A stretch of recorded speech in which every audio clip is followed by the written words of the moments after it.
Moin moin und herzlich willkommen bei Century. Schön, dass du da bist. Ja, sollte es ganz neu auf meinem Kanal sein, dann freut mich das natürlich auch sehr, denn hier dreht sich alles rund um das Thema Nischenparfums. Ich veröffentliche hier im wöchentlichen Rhythmus Reviews zu Nischenparfums. Hin und wieder geht es auch mal um besondere Designerparfums. Aber wie gesagt, zu 99% dreht sich hier alles um Nischenparfums. So, ihr seht hier zwei Parfums abgebildet. Um die geht es heute nur bedingt. Diese Parfums stelle ich euch in separaten Videos vor. Mir geht es heute um zwei generelle Themen und ich dachte mir einfach mal, ist ja irgendwie momentan die Zeit des Real Talks. Ich greife das tatsächlich auch mal auf, weil ich mich da in vielen Dingen auch wiederfinde. Und zum Beispiel, ich erwähne die beiden jetzt einfach mal, Leni und der Fragrance Dog haben ja Videos gemacht über bestimmte Themen, die teile ich auch und schaut da auch gerne mal rein. Also die sprechen mir da zum Teil wirklich irgendwie aus der Seele. So, ich habe folgendes Thema heute. Oder zwei Themen. Ich fange mal mit folgendem Thema an. Wie der ein oder andere Zuschauer sicherlich mitbekommen hat, wiederhole ich mich öfter mal in meinen Videos oder ich verspreche mich. Und ich möchte das vor allem den neuen Zuschauern einfach kurz erklären. Das liegt einfach daran, dass ich meine Videos nicht schneide. Ich schneide Versprecher nicht heraus. Ich schneide nicht heraus, wenn das Video vielleicht nicht 100% perfekt ist, sondern ich drehe ein Video einmal ab und dann stelle ich es online. Das soll jeder YouTuber so handhaben, wie er möchte. Aber für mich geht die Tendenz einfach so ein bisschen in die falsche Richtung. Es wird so viel rumgecuttet, so viel rumgeschnitten an den Videos. Es wird versucht, ein perfektes Bild zu erschaffen. Es wird versucht, einen Eindruck zu vermitteln, dass man ja keine Fehler, keine Ecken, keine Kanten hat. Und das ist für mich persönlich, ist auch nur meine Meinung, eine Entwicklung in die falsche Richtung. Wir sind doch alle so, wie wir sind. Mit Ecken, mit Kanten, mit Macken, mit Versprechern, mit was auch immer. Und dementsprechend hatte ich mich damals eben dafür entschieden, das einfach so zu lassen, wie es ist. Ich verstelle mich dadurch nicht. Ich bin dann eben so, wie ich bin. Und ja, so das ist so mein Gedanke oder meine Herangehensweise an meinen Kanal. So, das war Thema Nummer 1, Haken dahinter. Thema Nummer 2, es gibt verstärkt seit vielen Wochen, Monaten Batch-Diskussion, Diskussion über Sillage, Haltbarkeit, Beast Mode ja, Beast Mode nein, hält an mir nur 2 Stunden, der andere sagt, hält 12 Stunden und so weiter und so fort. Ich bin mit meinem Kanal erst ganz neu am Start, aber selbst mich nervt das in Anführungsstrichen mittlerweile. Vor allem so die Diskussion in den Foren, auf deutschsprachigen Foren, auf englischsprachigen Foren drehen sich viele Themen nur noch um, ja, wie stark ist das Parfum, bei mir hält es nicht, wie ist die Sillage bei euch und so weiter und so fort. Und deswegen hatte ich mir vorgenommen, auch da mal so ein bisschen meine Sicht zu sagen. Vorab, ich möchte niemanden kritisieren. Handhabt ihr das bitte, wie ihr möchtet. Ich möchte vielleicht einfach nur auch mal aufzeigen, dass man an diese Themen so ein bisschen aus einer anderen Sichtweise herangehen kann, eben sich da vielleicht auch gar nicht so sehr verrückt macht. Also, wie handhabe ich das? Vor Jahren habe ich für mich die Entscheidung getroffen, mich an diesen ganzen Batch-Diskussionen, Haltbarkeit, gut, schlecht, Sillage, gut, schlecht, nicht mehr zu beteiligen. Einfach aus dem Grund, weil das stresst. Also man beschäftigt sich über einen sehr langen Zeitraum oder mit einfach viel zu viel Zeit für irgendwelche Batch- und Haltbarkeits-Sillage-Diskussionen.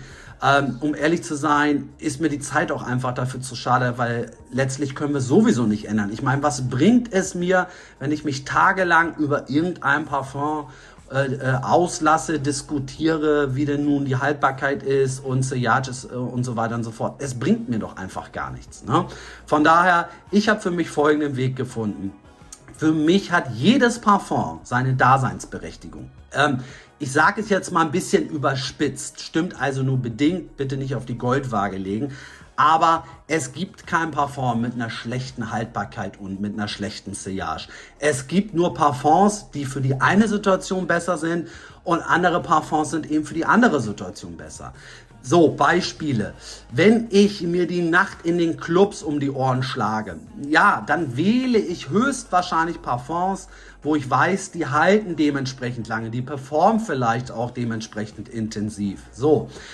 Oder ich bin den ganzen Tag draußen unterwegs, ich bin am Spazierengehen, ich sitze draußen im Café, ich bin auf Festivals, was auch immer. Ja, auch da wähle ich vielleicht Parfums, die etwas stärker performen, die eine starke Haltbarkeit und Sillage haben. Ja, natürlich, es gibt eben Parfums, die für die eine oder andere Situation besser geeignet sind und für die andere Situation eben weniger geeignet sind. So, dann gibt es aber eben auch, und deswegen habe ich da 2 Parfums stehen, Situationen, da möchte man gar nicht so extrem auffallen, da möchte man gar keine brachiale Beast Mode, wird es ja genannt, Performance haben. Da möchte ich vielleicht Parfums haben, die ein bisschen ruhiger sind, die ein bisschen subtiler sind, die vielleicht nur so eine kleinere Duftaura haben, aber dafür trotzdem ganz wundervoll riechen. Und das sind eben zum Beispiel 2 Parfums hier, die dort stehen, die ich euch gerne zeigen möchte, um auch das Beispiel so ein bisschen zu verdeutlichen.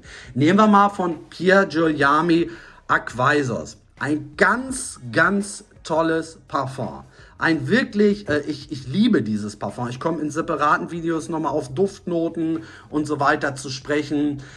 Das ist ein Parfum, was eben keine gute Haltbarkeit und Sillage hat. Punkt. So, soll ich mich jetzt wochenlang darüber auslassen, diskutieren und wie auch immer? Nein, tue ich nicht. Ich habe damals diese DNA gerochen, war hin und weg und habe gesagt, das kaufe ich mir, weil ich in meinem Leben, in meinem Alltag so viele Situationen habe und finden werde, wo es eben passt, dieses Parfum zu tragen. Anderes Beispiel, Wood Sage and Sea Salt von Joe Malone. Ein Designer, ja, aber ein sehr wundervolles Parfum. Auch dieses Parfum performt nicht gut. Ja, habe ich mich damals wieder wochenlang damit beschäftigt und tagelang den Kopf zerbrochen. Ach, Haltbarkeit schlecht, Sillage schlecht und welcher Batch? Nein, ich habe das Parfum gerochen, ich war begeistert und habe es mir gekauft. So, denn auch da wusste ich finde in meinem Alltag Situationen, wo solche Parfums eben gewünscht sind. So, auch da nenne ich gerne mal 1, 2 Beispiele. Ich habe einen Geschäftstermin mit einem mir unbekannten Kunden.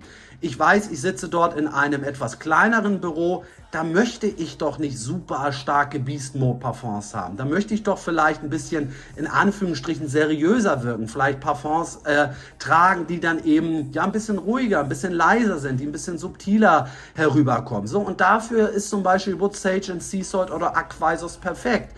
Man wird wahrgenommen, aber nicht so intensiv, aber man wird positiv wahrgenommen. Vielleicht, wenn es überhaupt so weit kommt, denkt mein Gegenüber, oh Mann, der riecht aber gut, wie auch immer. Aber man möchte doch nicht nach Beast Mode in solcher Situation riechen. Anderes Beispiel, Familienessen, Geburtstag. Da muss ich mir doch nicht Ombre Nomade draufknallen, um hier eine Duftaura des, in Anführungsstrichen, Grauens zu haben, Beast Mode Aura zu haben. Nein, ich finde Ombre Nomade toll, also nicht falsch verstehen, ich überspitze es jetzt auch so ein bisschen, aber ich nehme es jetzt einfach mal als Beispiel, weil das so als Beast Mode King durchaus bekannt ist. So, dann möchte ich doch so ein Parfum gar nicht tragen. So, oder ich weiß, ich fahre jetzt keine öffentlichen Verkehrsmittel, aber ich weiß, ich stelle mich in eine übervolle U- oder S-Bahn, wie das hier in Berlin ganz oft der Fall ist, wo man keinen Platz findet, wo man stehen muss, eng aneinander. Da möchte ich doch nicht ein Beast Mode Parfum tragen. Ganz ehrlich, das möchte ich meiner Umwelt auch nicht antun. Da trage ich doch ein Parfum, welches ein bisschen ruhiger, ein bisschen leiser ist. Oder ich nehme zum Beispiel nur von einem sehr intensiven Parfum erstmal einen Sprüher und sprühe mich dann vielleicht nach dieser Situation ein. So, also was ich damit sagen will, für mich hat jedes Parfum seine Daseinsberechtigung. Es gibt keine Parfums mit schlechter Sillage, mit schlechter Haltbarkeit. Es gibt nur Parfums, die für die eine Situation besser geeignet sind und wiederum andere, die für die andere Situation besser geeignet sind. Das ist meine Herangehensweise und ich habe das vor Jahren so für mich entschieden. Ich gehe nur noch so an ein Parfum heran und ich habe keinen Stress mehr. Ich lese mir auch diese ganzen Diskussionen, ist das Parfum stark, wie ist der Batch, lese ich mir einfach gar nicht mehr durch, denn ich investiere meine Zeit gar nicht mehr da rein. Ich entscheide einfach, gefällt mir die DNA, Stimmt, natürlich, das möchte ich gar nicht ausklammern, für mich irgendwo das Preis-Leistungs-Verhältnis und dann kaufe ich mir das Parfum, weil ich eben weiß, ich finde Situationen in meinem Alltag, in meinem Leben, wo ich jedes Parfum anwenden kann oder wo jedes Parfum seine Daseinsberechtigung hat. So, wie gesagt, das ist nur meine Herangehensweise, vielleicht zeigt euch das einfach auch mal so einen anderen Blickwinkel. Ich habe zum Beispiel auch, möchte ich noch kurz erwähnen, eine recht große Parfumsammlung. Ich rotiere, ich trage nahezu nie ein Parfum zweimal hintereinander, außer es ist ganz neu. Ich möchte es testen, wie es riecht und so weiter, wie es ja hält, aber nicht um da jetzt irgendwie eine Batch-Diskussion anzufangen, sondern einfach nur um zu wissen, wie riecht ein Parfum, wie hält es und so weiter und so fort. So, ich weiß auch, dass viele, gerade so Neulinge, die in die Parfumwelt gerade eintauchen, vielleicht eine recht kleine Sammlung haben. Und ja, natürlich verstehe ich dann auch, dass man versucht, Parfums zu wählen, die vielleicht ein bisschen besser halten, weil man eben nicht großartig rotieren kann. So, das verstehe ich auch. Aber versucht auch da euch so ein bisschen von dieser ganzen verkopften Diskussion, welcher Badge, wie ist die Haltbarkeit zu lösen, geht es lockerer an, macht euch selbst einen Eindruck von dem Parfum. Das wird auch ganz oft nicht erkannt in Anführungsstrichen, denn jede Haut ist anders. Jede Haut ist anders. An mir kann ein Parfum 10 Stunden halten. So, derjenige geht nun ins Geschäft, kauft sich das Parfum, trägt es auf und merkt, oh, an mir hält es nur 4 Stunden. Warum haben die alle gesagt, es hält 10 Stunden? Ja, weil unsere Haut nun mal anders ist. Teilweise sprüht man auf Klamotten oder nicht auf Klamotten. Da hält es auch nochmal ganz anders. Also das spielen so viele Dinge mit ein, weshalb so diese ganzen verkopften Diskussionen meiner Meinung nach keinen Sinn machen. So, also wie gesagt, jedes Parfum hat seine Daseinsberechtigung, jedes Parfum performt für die jeweilige Situation absolut ausreichend und so gehe ich an das ganze Thema heran. So, ihr merkt, ich bin eine absolute Labertasche. Ich dachte eigentlich, ich krieg's mal hin, in 3-4 Minuten so ein Thema anzureißen. Jetzt sind es schon wieder, glaube ich, 12 Minuten geworden oder so. Aber es war mir wichtig.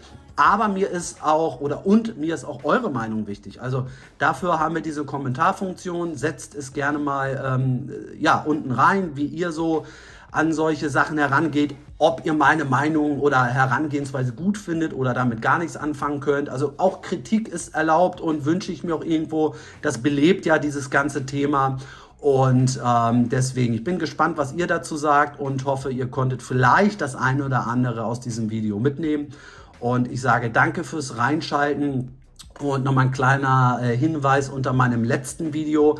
Da könnt ihr auch gerne in der Timeline reinspringen. Hatte ich 2 Parfums vorgestellt oder zur Auswahl gestellt. Dort könnt ihr abstimmen, um welches Videothema ich dann nächstes Mal wählen, welches Parfum ich nächstes Mal wählen soll. Und schaut doch dort gerne mal rein und schreibt auch gerne was in die Kommentare. Danke, dass du da warst. Danke auch an meine mittlerweile ganz kleine, aber super tolle Community. Freue mich wirklich sehr und bis bald. Bleibt gesund, ja?